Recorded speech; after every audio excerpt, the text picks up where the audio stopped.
வணக்கம் மாணவர்களே, மீண்டும் ஒரு வீடியோவில் உங்களை சந்திப்பதில் பெரும் மகிழ்ச்சி அடைகின்றேன்.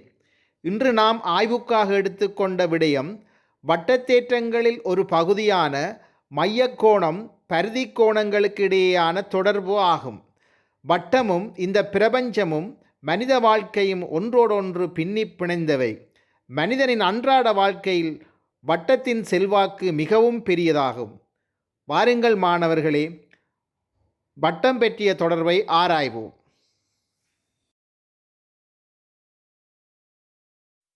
கொடுக்கப்பட்ட தேற்றத்தை கவனியுங்கள் மாணவர்களே. ஒரு வட்ட வில்லினால் வட்டத்தின் மையத்தின் மீது எதிரமைக்கப்படும் கோணம் அவ்வில்லினால் வட்டத்தின் எஞ்சிய பரிதியின் மீது எதிரமைக்கப்படும் கோணத்தின் 2 மடங்கு ஆகும். Angle subtended by an arc at the center is twice the angle subtended by the arc at the circumference. இந்த தேற்றத்தின் குறுகிய வடிவத்தை நாங்கள் இவ்வாறு சொல்ல முடியும். மையக்கோணம் பரிதி கோணத்தின் 2 மடங்கு ஆகும்.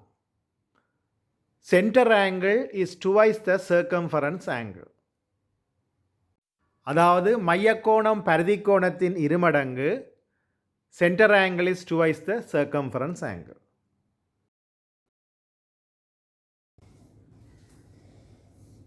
கவனிங்கள் மாணவர்களே, இங்கு காட்டப்படுவது ஓவை மையமாக உடைய ஒரு வட்டம். இந்த வட்டத்தில் AB என்பது will. Circle with center O, AB is the arc.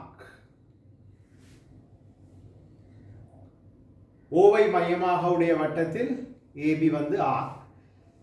இந்த ஆர்க், அதாவது இந்த வில் AB என்பது வில், மையத்தில் எதிரமைக்கும் கோணம் இது AOB. Arc AB subtended the angle in center AOB. இனி நாங்கள் இதே ஆர்க் எஞ்சிய பரிதி, அதாவது இந்த ஆர்க் வந்து ஆர்க்கை விட்டு எஞ்சிய பரிதி இவ்வளோ, இந்த எஞ்சிய பரிதியில் எதிரமைக்கும் கோணத்தை பார்ப்போம். எஞ்சிய பரிதியில் எதிரமைக்கும் கோணம்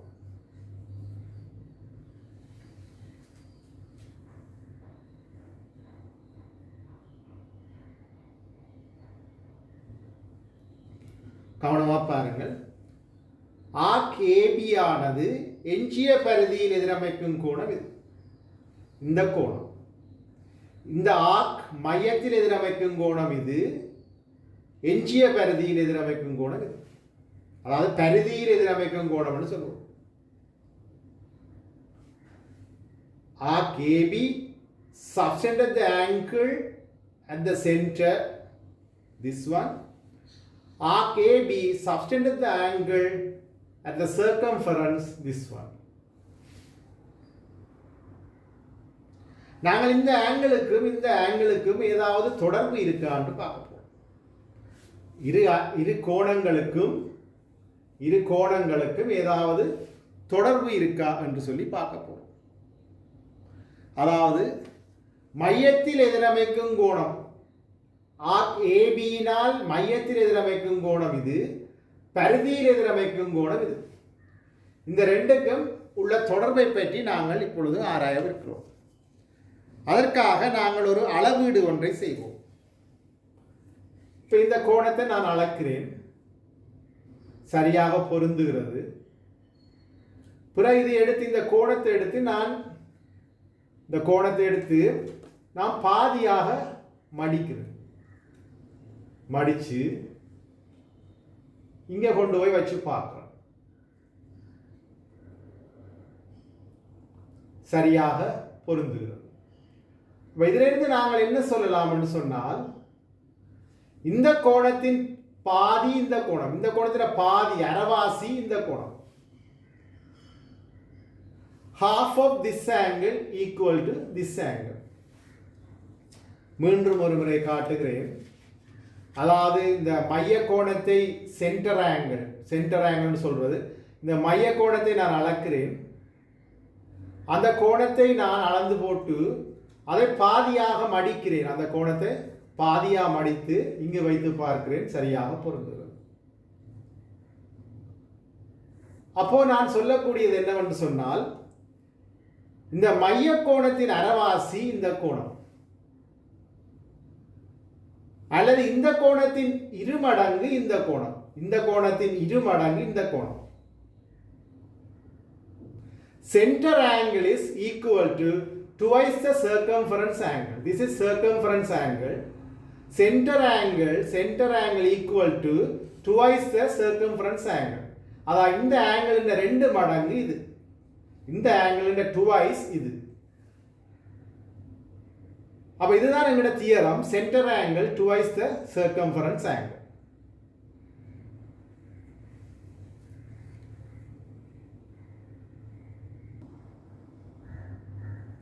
இனி பாருங்க, இந்த பரிதி கோணம்,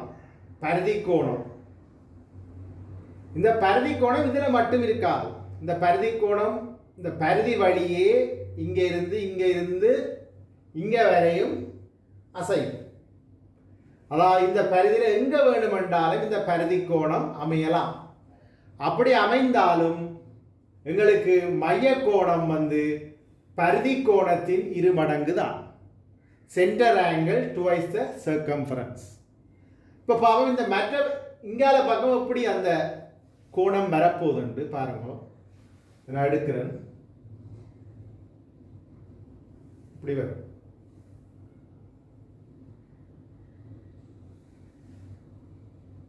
இப்படியும் வரும். இப்படி வந்தாலும் பாருங்க, இது அளந்து பாருங்க, மடியுங்கோ, இதுக்கு பொருந்து.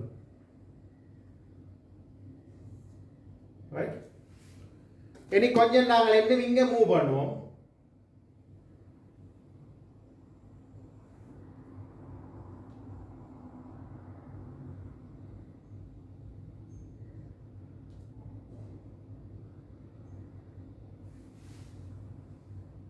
இப்போ பாருங்க,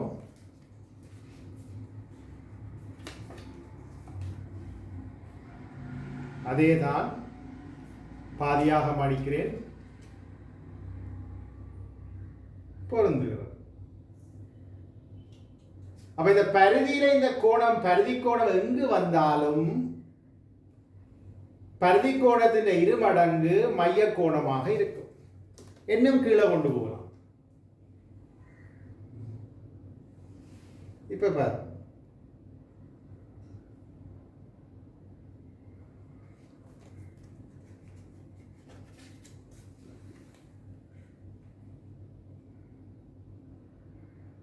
பொருந்துகிறது. இதை மடிக்கிறேன். இப்ப வச்சு பாருங்க, பொருந்து.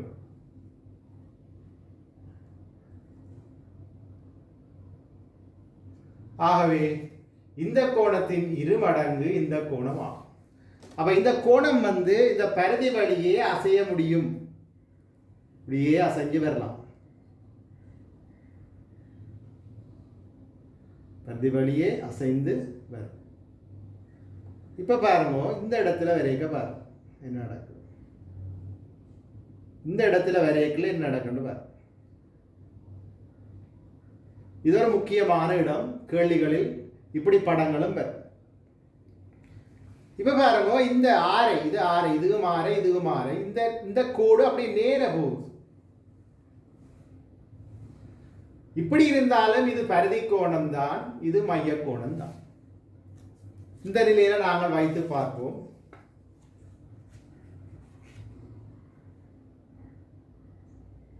பாதியாக்குறேன்.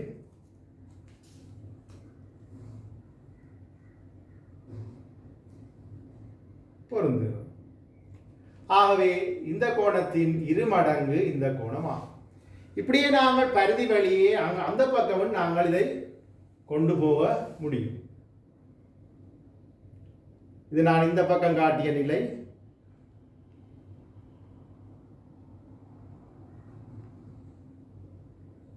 இப்பொழுது பாருங்கள்,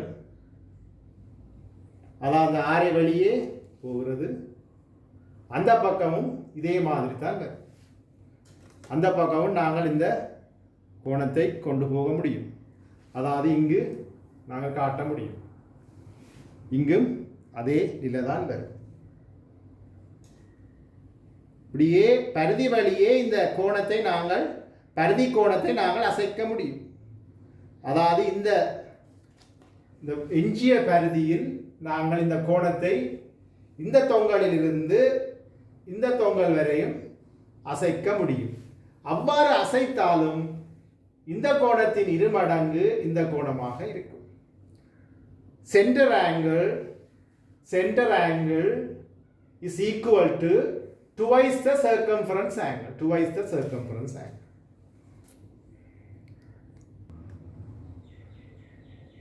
இனி நாங்கள் இந்த மைய கோணத்தை இன்னுமொரு சந்தர்ப்பத்தில் பார்ப்போம். அதாவது மைய கோணத்தின் இன்னுமொரு சந்தர்ப்பம், அதாவது இந்த முதல் வில் ஏபிக்கு பார்த்தோம். இந்த வில் ஏபி சீரிவிலுக்கு பார்த்தோம். இனி நாங்கள் பெரிய வில்லுக்கு பார்ப்போம். இந்த பெரிய வில்லை நீங்கள் கருத்தில் கொண்டால் மைய கோணம் இந்த பக்கம் வரும், பின்வளை கோணமாக வரும். மைய கோணம் இந்த பக்கம் வரும், அதாவது இந்த பக்கம் வரும். தான் அந்த பின்வளை கோணம், மைய கோணத்தின் பின்வளை கோணம். அதாவது பெரிய வில், இந்த பெரிய வில் மையத்தில் எதிரமைக்கும் கோணம் இது. அப்ப பரிதி எங்க வரும்? கீழே. இதுதான் பரிதியா வரும், எஞ்சிய பரிதி இதுதான். அதாவது இந்த பெரிய வில் மையத்தில் எதிரமைக்கும் கோணம் இந்த பின்வளை கோணமாக இருந்தால் பரிதியில் எதிரமைக்கும் கோணம் இங்கதான் அமைக்கும். அது எப்படி அமைக்குதுன்னு பார்ப்போம். அதாவது இதை எடுத்து இங்க வைத்து பார்ப்போம்.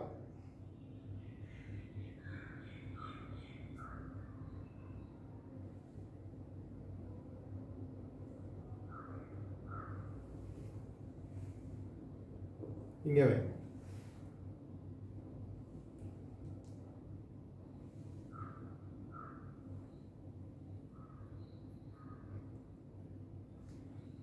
பரிதியில் எதிரமைக்கும் கோணம் இது.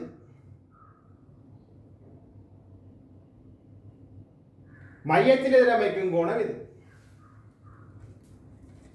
அதாவது மையத்தில் எதிரமைக்கும் கோணம் இது.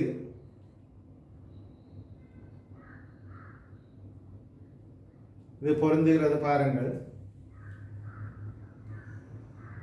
பின்வளை கோணம், பின்பக்கத்தால உள்ள கோணம், ரிஃப்ளெக்சிவ் ஆங்கிள் சொல்றோம். Reflexive angle. நான் இதை வச்சுட்டு இதை பாதியா மடிக்கிறேன். பாதியா மடிச்சு இங்க வச்சு பார்க்க பொருந்துகிறது. பாதியா மடிச்சு இங்க வைத்தால் பொருந்துகிறது. அதாவது பின்வளை கோணம், ரிஃப்ளெக்சிவ் ஆங்கிள், பின்பக்கத்தால் அளக்க வேணும். பின்வளை கோணம் ஏற்கனவே கற்றிருக்கிறீர்கள், பின்பக்கத்தால் வரும். இந்த கோணத்தின் பாதியாக்குறேன். நான் இதை ரெண்டாம் அடிக்கிறேன். அதான் ஏற்கனவே நான் இப்படி இருந்தது, இது ரெண்டாம் அடித்து இந்த பாதி கோணத்தை இங்கே வைச்சால், இங்கே வைத்தால் பொருந்தும். ஆகவே நாங்கள் சொல்லலாம், இந்த கோணத்தின் இருமடங்கு இந்த கோணம். அதாவது இந்த மைய கோணம் இந்த பரிதி கோணத்தின் இருமடங்கு ஆகும்.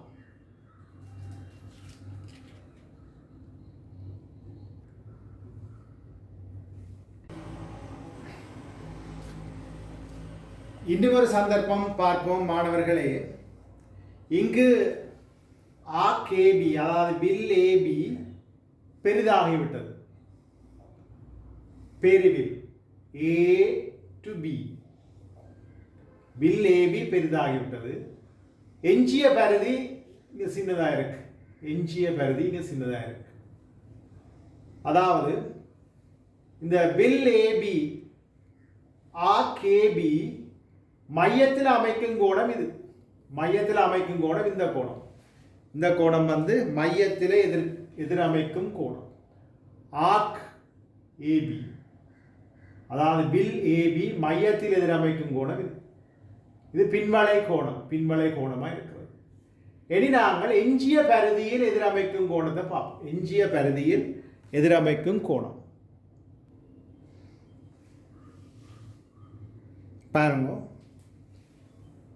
பேரிவில் ஏபி மையத்தில் எதிரமைக்கும் கோணம் இது.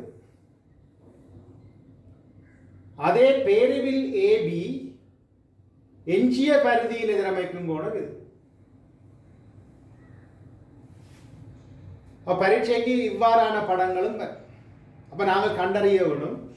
இது மைய கோணம், இங்க பரிதி கோணம் இது. இந்த கோணத்துக்கும் இந்த கோணத்துக்கும் தொடர்பு பார்க்க வேணும். அதாவது பின்வளை கோணம், ரிஃப்ளெக்சிவ் ஆங்கிள். ரைட். மைய கோணத்தை நான் அளக்கப் போகிறேன். மைய கோணம் ஏற்கனவே அளந்தது போல் மைய கோணத்தோடு பொருந்துகிறது பின்வளை கோணம். இந்த பின்வளை கோணத்தை அரைவாசி ஆக்குகிறேன். அரைவாசி ரெண்டாம் மடிப்போம். ரெண்டாம் மடித்து அரைவாசி ஆகும். அரைவாசியா மாற்றி இங்கு வைத்து பார்க்கிறேன். மேலே பொருந்துகிறது. அரைவாசியா மடித்து இங்கே வச்சு பார்த்தா பொருந்தும். இதை விரித்து இங்கே வைங்கோ. அப்புறம் இதை பாதி ஆக்குங்கோ, இங்கே வைங்கோ, பொருந்துகிறது. ஆகவே நாங்கள் சொல்லலாம் மைய கோணம், இந்த மைய கோணம் பரிதி கோணத்தின் இருமடங்கு ஆகும். அதாவது இதன் இருமடங்கு இது. Centre angle is equal to the twice a circumference angle. Center angle equal to the twice the circumference angle. 2 times of this angle equal this reflexive angle. இந்த பரிதி கோணம் வந்து இந்த பரிதியில் எங்க வேணுமென்றாலும் வரலாம். வேணுமென்றா வைத்து பார்ப்போம். இப்படியும் வரும். பரிதியில் நீங்கள் இங்கே அலையும் வச்சு பார்க்கலாம். இப்படியும் வர சந்தர்ப்பம் இருக்கு.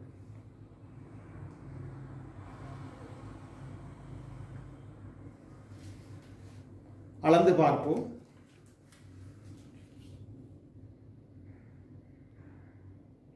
பொருந்துகிறது.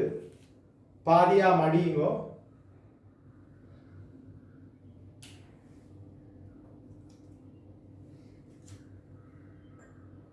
பொருந்து.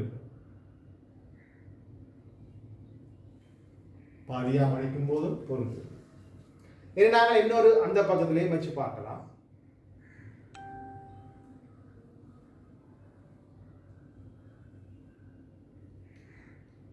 இந்த பக்கத்துக்கும் பொருத்தமாக இருக்கும்.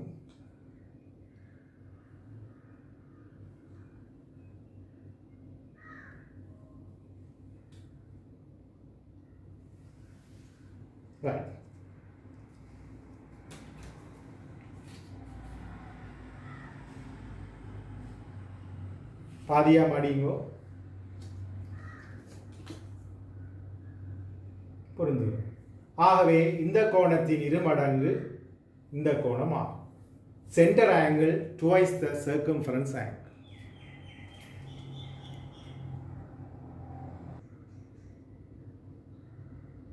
இனி இன்னுமொரு சந்தர்ப்பம் பார்ப்போம். மைய கோணம் இங்கே இருக்கிறது. இது மைய கோணம். இங்கே வருகிறது ஆர்க் ஏபி. வில் ஏபி இங்கே வருகிறது. இந்த வில் ஏபியினால் மையத்தில் எதிரமைக்கும் கோணம் இது. அதே வில் ஏபியினால் பரிதியில் எதிரமைக்கும் கோணம் இது. இப்படியும் படங்கள் மற்ற பக்கத்தான தலைகளாகவும் வரும். அதாவது வில் ஏபியினால் மையத்தில் எதிரமைக்கும் கோணம் இது. அதே வில் ஏபியினால் பரிதியில் எதிரமைக்கும் கோணம் இது. Arc AB subtended the angle at the center of this. Arc AB subtended the angle at circumference this. இப்போ நாங்கள் இதை அளந்து பார்ப்போம். அதுக்கு அளவான கோணம் ஒன்று எடுத்து அளந்து பார்க்கிறேன். பொருந்துகிறது. கீழையும் பார்த்தீங்கன்னா பொருந்தும். பிறகு நான் இந்த கோணத்தை எடுத்து இரண்டாக மடிக்கிறேன். இந்த கோணத்தை இரண்டாக மடிப்போம். மடித்து இங்கே வைத்து பார்ப்போம்.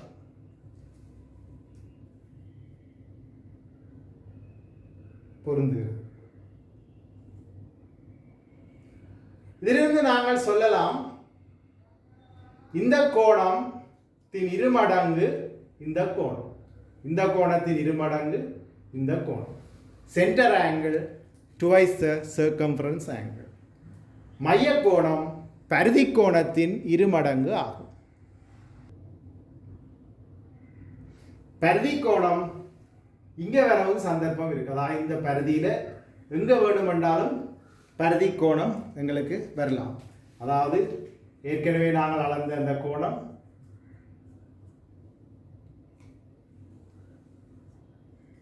ஏற்கனவே அளந்திருந்தோம், பொருந்துகிறது. பாதியாக மடியுங்கள், மடித்து விட்டு இதில் வைத்து பாருங்கள், பொருந்துகிறது. ஆகவே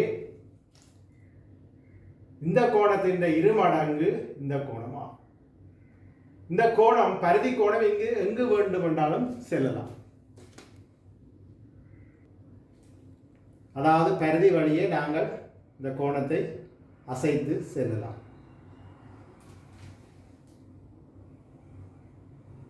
இப்படி எங்கு வேண்டுமென்றாலும் நாங்கள் அசைத்து செல்ல முடியும். அந்த பக்கமும் போக முடியும்.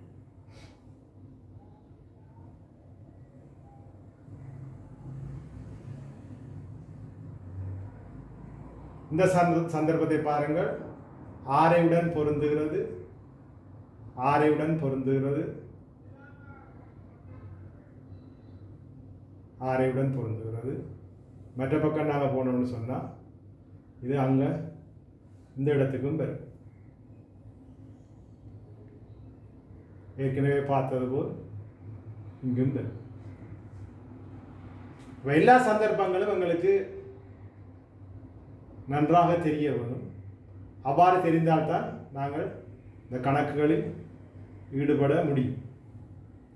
அதாவது எங்களுக்கு கேள்விகளில் வித்தியாசமாக படங்கள் போடுவார்கள். அந்த படங்களுக்கு ஏற்ற மாதிரி நாங்கள் கோணங்களை கணிக்கிறதுக்கு பழகிக்கொள்ள வேணும்.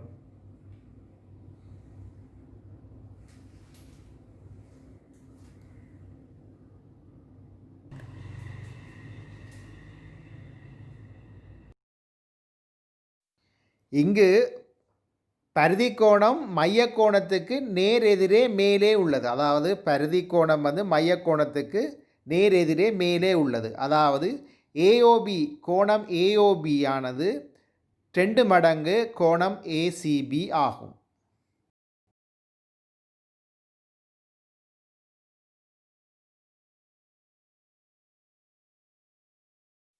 இங்கு பரிதி கோணம் ஏஓசி எனும் விட்டத்தினூடாக வருகிறது.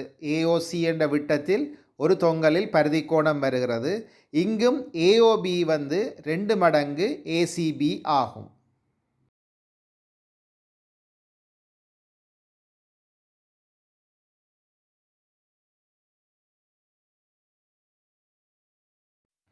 இங்கு பரிதி கோணம் வில் ஏபியின் எஞ்சிய பரிதியின் கீழ்ப்பகுதிக்கு வருகிறது. அதாவது மையத்துக்கு கீழே வருகிறது. சி மையத்துக்கு கீழே வருகிறது.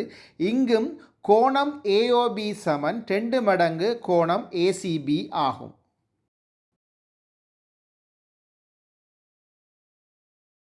இங்கு பேரிவில் ஏபி மையத்தில் அமைக்கும் கோணம் பின்வளை கோணமாக காணப்படுகிறது.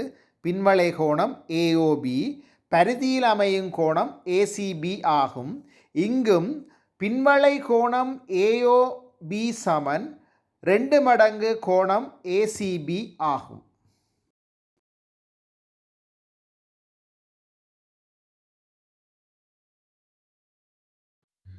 இங்கு எக்ஸாம்பிள் 1 கவனிங்கள். உதாரணம் 1. ஓவை மையமாக உடைய வட்டத்தில் மையக்கோணம் ஏஓபி 80 பாகை என தரப்பட்டுள்ளது. எங்களுக்கு பரிதிக்கோணம் ஏசிபியை கணித்தல் வேண்டும்.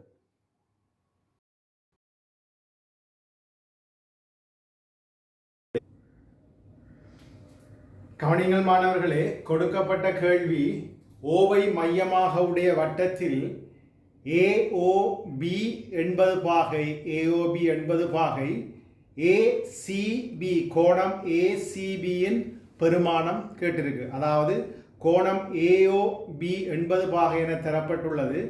ஏசிபியின் பெருமானம் கேட்கப்பட்டுள்ளது. அதாவது நாங்கள் ஏற்கனவே கற்றிருந்தோம், மையக்கோணம் பரிதிக்கோணத்தின் இருமடங்கு. அதாவது இந்த மையக்கோணம் இந்த பரிதிக்கோணத்தின் இருமடங்கு ஆகும். சென்டர் ஆங்கிள் டுவைஸ் த சர்க்கம்ஃபரன்ஸ் ஆங்கிள். ஆகவே இந்த தேற்றத்தை பயன்படுத்தி நாங்கள் இது 80 பாகை என்று சொன்னால் இது 40 பாகை என நாங்கள் கண்டுபிடிக்க முடியும். அதாவது ஏஏசிபி மையக்கோணத்தின் அரைவாசி. ஆகவே மையக்கோணம் 80. ஆகவே ஏசிபி 80 2 80 2ஆல் பிரிக்கணும். ஆகவே ஏசிபி 40 பாகை ஆகும். ஆகவே இங்கே ஏசிபி 40 பாகை என்பது விடை ஆகும். ஏசிபி 40 பாகை என்பது விடையாகும். இனி நாங்கள் இன்னும் ஒரு கணக்கில் ஏசிபி தந்தால், அதாவது இது 40 பாகை தந்தால் இதை 2ஆல் பெருக்கி 80 என்று இங்கு போடணும். அதாவது இந்த கோணத்தின் இருமடங்கு இந்த கோணம் ஆகும். இது 40 சொன்னால் இது 2ஆல் பெருக்கினால் 80 என்று இது வரும். ஆகவே மைய கோணத்தை தந்து பரிதி கோணத்தை கேட்பார்கள், அல்லது பரிதி கோணத்தை தந்து மைய கோணத்தை கேட்பார்கள். ஆகவே ஏசிபி 40 பாகை என்பது இந்த கணக்கின் விடையாகும். இங்கு எக்ஸாம்பிள் 2 உதாரணம் 2ஐ கவனியுங்கள். ஓவை மையமாக உடைய வட்டத்தில் ஏசிபி எனும் பரிதிக்கோணம் தரப்பட்டுள்ளது. ஏசிபி எனும் பரிதிக்கோணம் 50 பாகை என தரப்பட்டுள்ளது. மையக்கோணம் ஏஓபியை நாங்கள் கணித்தல் வேண்டும்.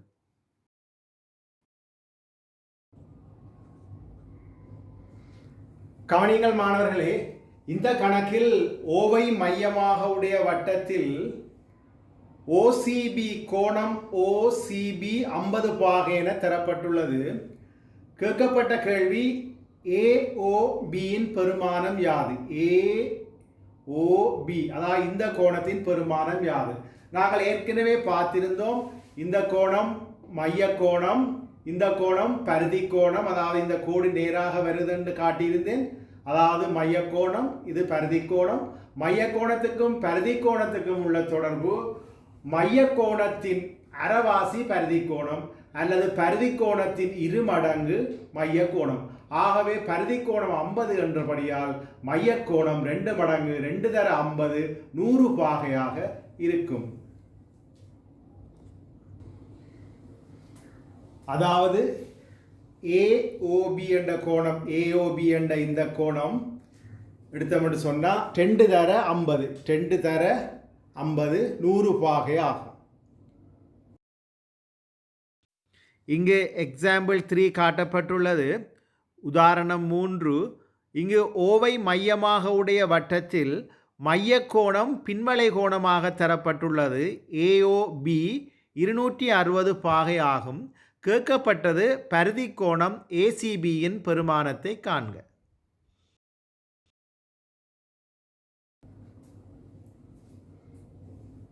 கவனிங்கள் மாணவர்களே, ஓவை மையமாக உடைய வட்டத்தில்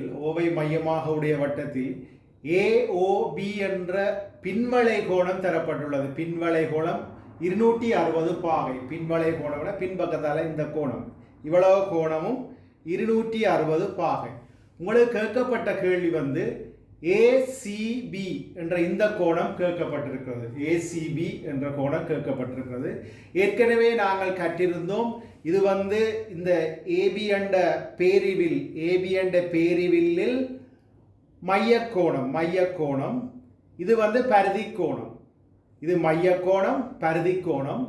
மையக்கோணத்தின் அரைவாசி பரிதி கோணமாகும், அல்லது பரிதி கோணத்தின் இருமடங்கு மையக்கோணம் ஆகும்.